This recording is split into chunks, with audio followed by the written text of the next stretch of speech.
Okay, so we're back today, and if you see John, hi John, happy boy. He's a happy boy. He's a happy boy. Look at that tail wagging. Yeah, it's a good boy.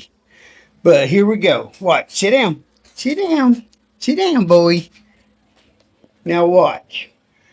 John, let's clean them ears. Can we clean them ears? Oh, can we clean them ears? See, I got the stuff to clean his ears. Can we clean them ears? Please? Oh, look at that. Oh, let's clean them ears, boy. He says no. Are you sure? Let's clean them ears, boy. Here, let's see if we can find a good angle for the camera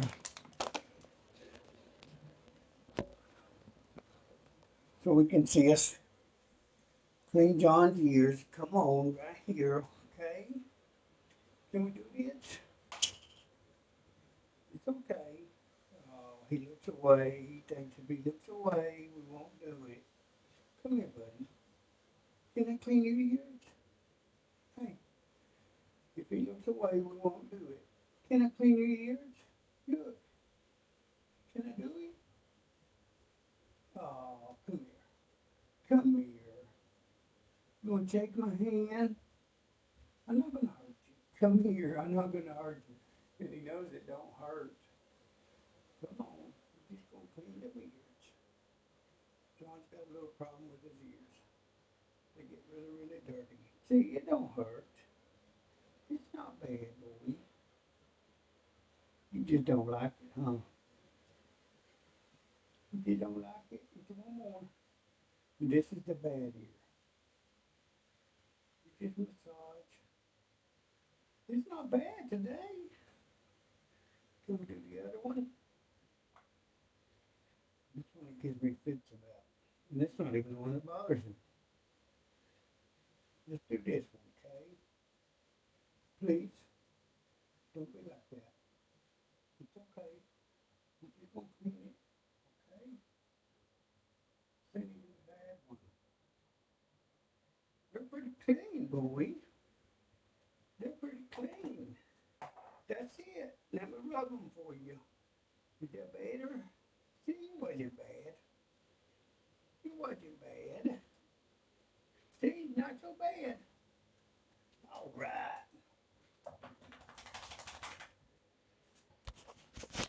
So, John, that was the ear cleaning.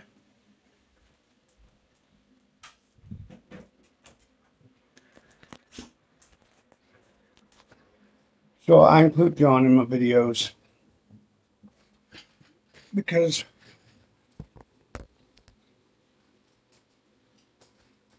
he's my buddy. Uh, we both believe that the Lord brought us to this place. He's put us together. And I'm going to speak on some things that have been heavy on my heart lately. And it's that wondering, once you're saved and you know that you are trying to follow God's path as much as you can, uh, and you know that He's really changed your heart,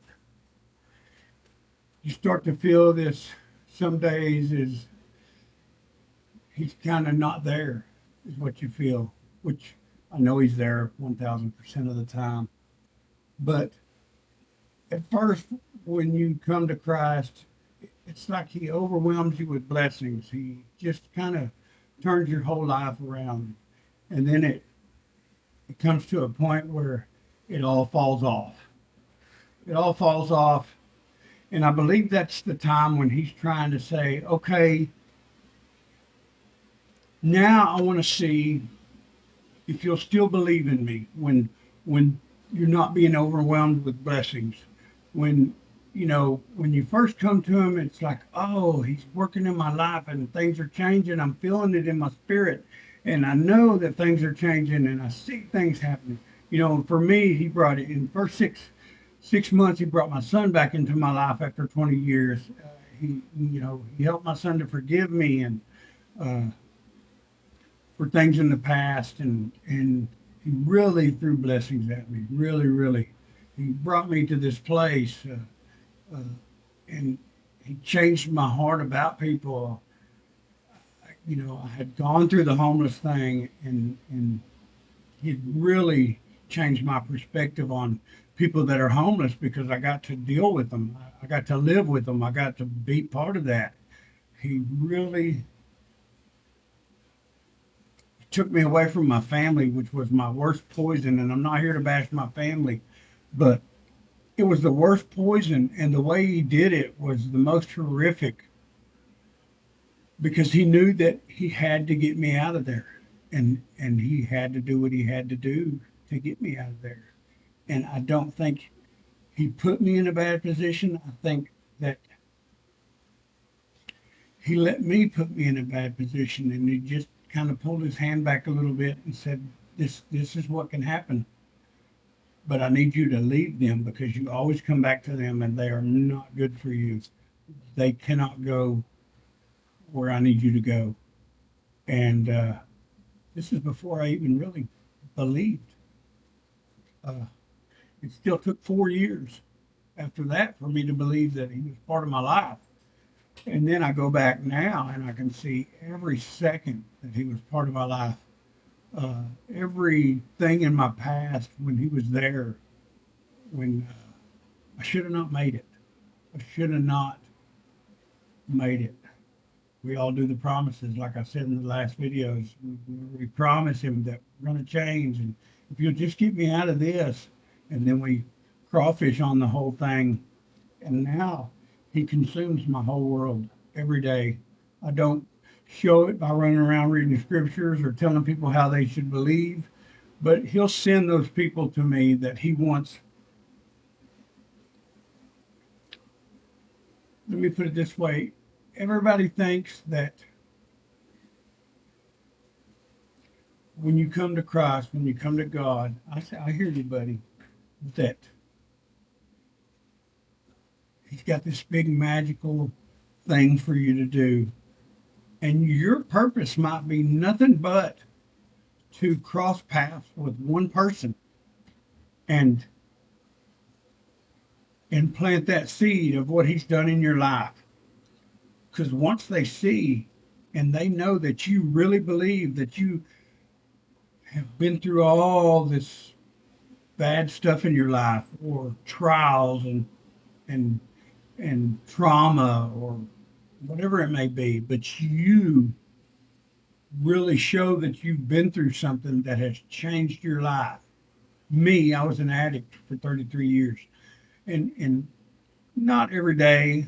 I've had some clean times in there, but I still was angry and full of trauma, just emotional trauma, trauma from my family, trauma that I had caused. I caused my family a lot of heartache. I did, and I was really angry, and I grew up that way. And I'm not putting blame on anybody. It's just the way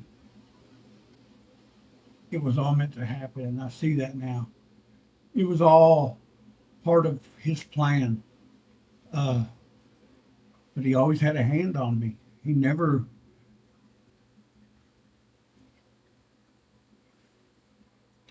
he'll put you in a position to where he knows how it's going to end up. I could have turned to evil any time. I could have sold my soul to the devil at any time. And I've watched a lot of people do it. And I've been around the crowds of people that have given up and they have turned their life into taking advantage of people and wanting to get over on people, and that's the way it's going to be for the rest of their life. They've actually sold their soul, and it's not too late for them to change. And you know, I kind of just ramble on here because there's so much to understand, and it's really hard for me to understand. But I know that He's worked in my life. I know that He consumes my thoughts every day. just in the fact that every situation, did I handle this situation right with this person? If I if I make a mistake and I do the wrong thing, I really feel the conviction to correct myself, not only to myself, but to them, to let them know that, hey, I could have handled this a different way and I apologize. And it's real fast. It's real like like you can't let it drag on overnight because uh, the quicker you do it, the better you feel about your connection with uh, God. And it's just really amazing what He's done in my life. You know, I'm people say you got to have a niche, whatever it is for these videos and what you're putting out there. I don't know how to put anything out there but the truth and be authentic. I don't have a plan. Uh, my plan is to let Him totally control my life from every second uh, because I'm no good at it. We found out that I am no good at controlling my life. Right now, I'm going through the training in finances. Uh, you know, I'm getting a chance to build my credit, and I get sent credit card after credit card after credit card opportunity. And, you really want to jump in there and go, hey, I can do this now. And he says, you know what? You have these, but never buy anything with that card unless you have the cash to back it up, unless you have the money saved up to back it up. In other words, he's telling me, you know, don't get yourself in trouble with this money. It's not what they're there for. I want you to steward your money correctly. If you have the money saved up for something, and I still go to him and ask him, should I spend money on this? Unless it's like a medical copay or something, or I'm going through a lot of medical stuff. As you see, I just did a neck surgery, a disc replacement 3 weeks ago. Having a rough time healing. Uh, that's another one of those blessing things. He's brought me to a place to where I have insurance and I have people that care about me that want to see me healed. And there's things I didn't even know were wrong with me. I've been possibly diagnosed with lupus, which doesn't really affect how I think about everyday life because I've probably had it since my mid 30s, early 30s. Uh, so my life was really not changing. I'm just going to keep going. Uh, but it doesn't scare me. Uh, these things that are happening don't scare me because I know I've got him in my life and it's going to unfold like he wants it to. Uh, just got to keep on keeping on, and that's what he wants you to do. Not lose your faith in him. Not start this. Oh, poor me. This is happening. It's overwhelming. The medical things I've got going on. I've had a stroke. They can't figure out why. I think that was kind of. I don't think he caused it, but I think that was his way of saying, make every day count, make every moment count, every encounter with someone count, because you don't know. Mine was a thalamic stroke. It's kind of the switch box between everything in your body to your brain and everything from your brain to your body. And so it can send false signals a lot. Uh, it can kill you in 5 minutes, or it could last forever and not anything happen. It's kind of that unknowing thing. Uh, but I choose to make it a positive thing every day. I don't wake up in a negative mood. the neck pain is really overwhelming now, but I still wake up thinking, please just give me a chance to do your will in my life and somebody else's life. Because, his whole goal for me might be just to cross paths with one person and plant that seed and I don't necessarily get to see it grow, but that's none of my business. My business is to bring his message of faith into this world. And if I can spread it to one person, that's that's maybe the whole goal he has for me. Uh, anyway, this is the video for today, and I'm glad I got to share a little bit. Like I say, I'm not a creator. I'm just a real person going through real life, just like everybody else. I just want to. When he first came to me, I was doing things I shouldn't be doing in a tent in somebody's backyard, and he told me, expose yourself to everybody. And I thought, I don't want to do that. And he said, well, you're the only one fooling yourself. You've got nobody else fooled. So I need you to be honest, because the Father is all about truth. Jesus is all about truth. And, there's our truth, and then there's his truth. His truth is there's a lot of things I want to get into on these videos. When he opens your eyes to what the real world and what's really going on and what's been going on for thousands of years. Like I said in a couple of videos back or something, people are waking up and they're going, this world is really getting crazy. And it's really not. It's really been this way forever. It's just being revealed now. And if you know, we are in Revelation. We are in the last days. And it's always been this way. They've just hidden it better. And it's easier to get information to each other now than it was back then, but it's easier to deceive each other now also. So be not deceived. Always take something to God and really believe with your heart that he's here, he's with us, and we're going to come out winners in the end. Anybody who follows him, because all you have to do is believe. I mean, really in your heart believe that it's true. And once you do, you can't unsee the things he wants you to see. I love y'all, and I really hope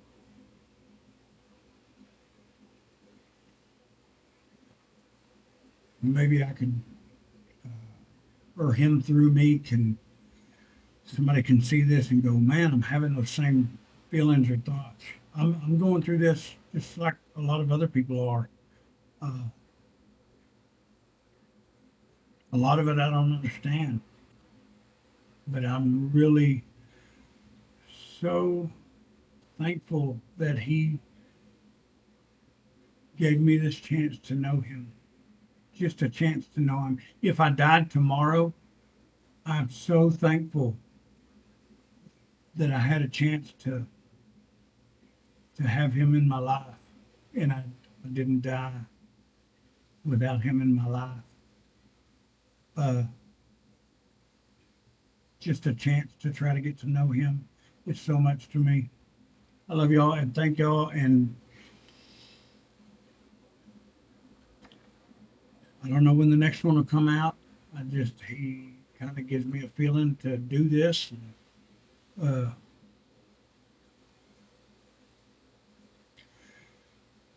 just want to leave you with this.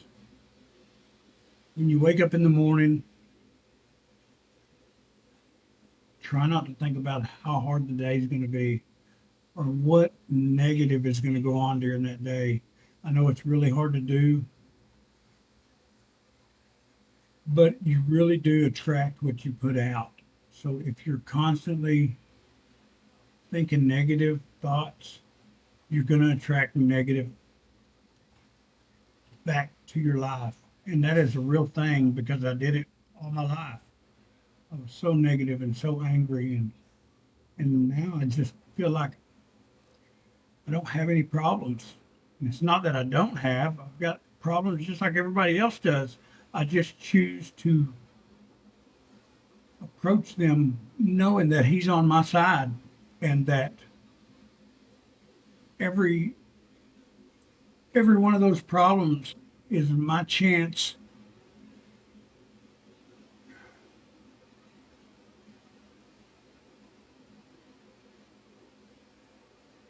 to not go at it alone. I can know that he's in my corner, and no matter how it goes, it doesn't matter. It doesn't matter because he's not going to let anything happen that he doesn't allow to happen. Uh, it's really it's really confusing. And he's not the God of confusion. It's not really confusing. It's just really hard to explain. The peace, no matter how much turmoil there is, the peace that he brings to your life. You'll have a million questions, but they don't know. They don't have to be answered right now. He'll. Let me tell you this: you're not behind. You're not crazy. You're going to feel that way sometimes, but he's going to show you the truth always. He's always going to show you the truth. And I love y'all, and I'll see y'all the next time. Thank you very much. Uh,